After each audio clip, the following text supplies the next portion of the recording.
네, 길거리에서 70대 노인을 비롯한 시민을 별다른 이유 없이 하이힐을 신은 채 무자비하게 때렸던 여성 혹시 기억하십니까? 지난 6월 YTN이 단독 보도한 사건이었는데요. 이 30대 여성에게 실형이 선고됐습니다. 이 사건을 포함한 다양한 사회 이슈 오늘 박지훈 변호사와 짚어보겠습니다. 안녕하십니까? 안녕하십니까? 예, 이게 지난 6월에 벌어진 일인데요. 이 그렇습니다. 영상을 다시 한번 보면서 네. 한번 되돌아볼까요? 6월 영상 3일 주시면요. 날 네. 수원에서 있었던 일입니다. 여성이 나오고 있는데요. 여성이 어떤 할아버지한테 예. 발로 찹니다. 갑자기 차는데 하이힐로 발을 찼죠 벌써. 예. 차고 한데 그 이유를 보면 째려본다는 이유였거든요. 그래서 네. 욕설을 왜 하니까 째려보느냐. 옆에 이제 일행들이 와서 제지를 하는데 예. 제지를 하니까 어떤 그 아이를 또 뺨을 가격하는 네. 모습이 나오고요. 그래서 이제 이 별명이 이제 하이킥, 하이힐 하이킥녀라고 이렇게 불렸는데요. 네. 사실 이유가 사실 없어요. 네. 본다는 이유로 욕설을 하고 네. 폭행을 행사하고 또 제지를 하니까 네가 뭔데 끼어드냐며 또 아이한테도 폭행을 행사하고 그러니까 네가 신고해서 애가 맞은 것이다. 이렇게 해서 그렇죠. 아이를 때리기도 해서 참 아이가 공분을 10살인가 샀었던 그랬는데요. 예. 아이가 아마 많이 놀랐을 겁니다. 아마. 그런 사건인데요. 당시 이 70대 노인 전치 4주의 상해를 입었습니다. 자, 말 그대로 무자비하게 폭행을 했는데 이 30대 여성 그런데 실형이 선고가 됐어요. 그렇습니다. 특수상해죄로 이제 기소가 예. 됐는데요.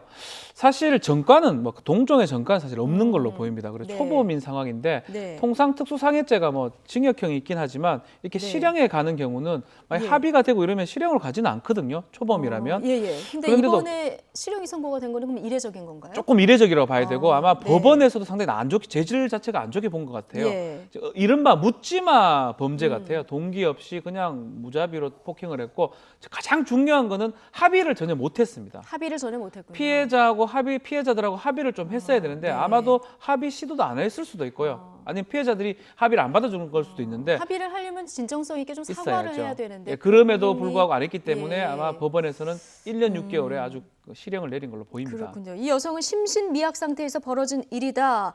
이렇게 주장을 했었는데 이 주장은 받아들여지지 않았던 그러니까 모양이에요. 심신미약이라는 거는 이제 이렇게 만약에 심신미약이라든지 이런 것 때문에 어떤 자기가 뭐 범죄를 할 때 조절을 못할 때 예. 이럴 때 심신미약이 인정되면 형이 깎일 수가 있습니다. 네. 자, 법원에서는 어떤 정신병력은 있지만 그것 때문에 어떤 이 범죄를 일으켰다고 보기는 좀 어렵기 때문에 네. 심신미약은 인정하지 않았습니다. 예.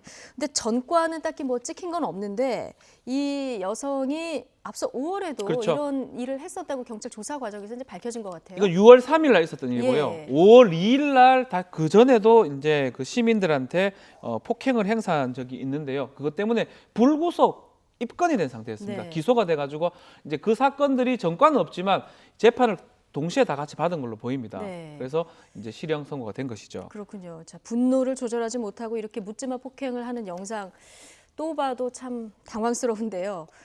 지하철에서 임산부를 폭행한 남성도 또 공분을 사지 맞습니다. 않았습니까? 9월 27일 날 있었던 사건인데요. 예. 지하철 4호선에서 있었던 일인데 70대 노인분이죠. 네. 노인이 임산부석에 앉아 있는 임산부한테 임산부석에 일나라면서 얘기를 하면서 일나지 않으니까 임산부인지 좀 확인해 봐야 되겠다면서 치마를 들쳐가지고 아이고, 지금 참. 강제 네. 추행죄 등으로 지금 입건된 예. 그런 사건이 있습니다. 그렇군요. 지금 뭐 이거는 목격자의 뭐 따르면은 배를 가격했다 이런 얘기까지 나오고 있는데 이건 진술이 좀 예, 엇갈립니다. 네. 뭐 가격인지 툭툭 그냥 예. 해봤다고 얘기를 하고 있는데 뭐 그걸 떠나가지고 네. 임산부 표식이 있어요. 임산부라는 표식이 그걸 있고 달고 있었다면서요. 예, 표식이 있고 배가 7개월은 상당히 만삭이기 때문에 좀 네. 많이 나온 상태이기 때문에 누가 봐도 임산부인지 알 수 있는데 아마 이 70대 노인 같은 경우는 술을 많이 좀 먹은 것 같습니다. 만취 상태였군요. 만취 상태에서 예. 그런 행동을 한 걸로 보이고 본인은 뭐 확인한다고 이렇게 주장을 하는데 그건 본인 말일 뿐이고요.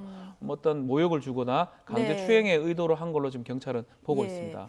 이 하이힐 여성은 실형을 선고받았는데 그러면 이렇게 추행한 70대 노인 법적 처벌은 어느 정도로 예상할 강제 수 있을까요? 추행죄인데 뭐 예. 처벌을 이렇게 여기서 예상하는 거는 전과라든지 네. 어떤 합의 부분까지 다 봐야지 알 수 있지만 강제 추행죄는 10년 이하 또는 벌금도 있습니다. 만약에 네. 합의를 보고 용서를 구하면 벌금도 가능하지만 지금 하이힐 그 사건처럼 만약 용서도 못 구하고 계속적으로 반성을 하지 않는다면 뭐 집행유예 내지 그런 것도 가능하다고 생각이 됩니다. 예,